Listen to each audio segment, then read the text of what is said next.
And now it's time for the Kids Corner.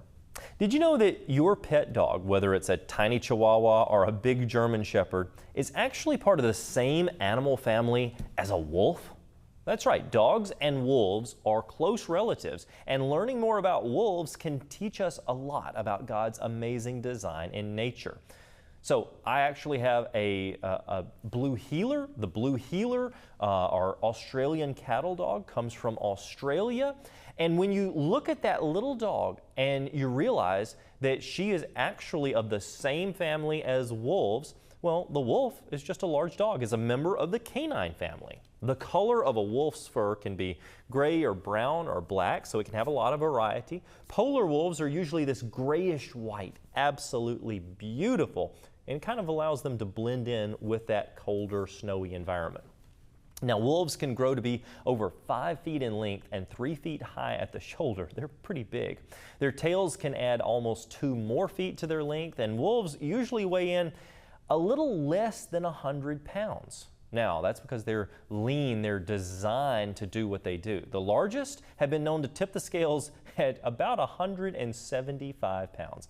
Now, wolves are social animals, many times traveling as families as they hunt in packs. Now, they're carnivores. They eat meat. They feed mainly on like hoofed animals, deer and things like that. And they're known to attack domesticated herds, making them a problem for shepherds. Now, the wolf's hair is usually a mixture of colors and covers most of their bodies, including their ears.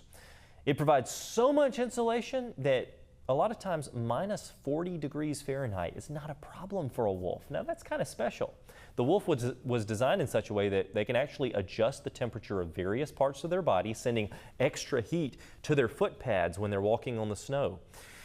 Wolves communicate with one another in many ways. So vocal, they can use scent, they can use taste, as well as how they visually hold their bodies to show either authority or submission.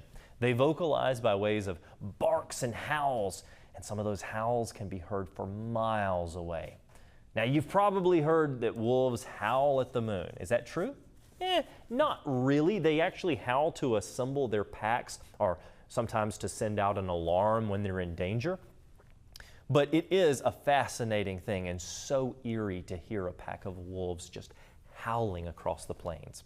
Now, wolves are actually mentioned in the Bible in several different verses, usually as an illustration of the danger to or the destruction of innocent things. So just as wolves are a threat to sheep, false teachers or people who are giving us lies can be just as destructive to those who are not aware of what they are teaching and why it is false. Now, when we return, we are going to explore a bold new theory in physics that's gaining attention for what it doesn't assume, namely the Big Bang. Nuclear engineer Dr. Mike Houts joins us to explain how a cutting-edge gravity model might point to something more intentional, even biblical. Stay tuned.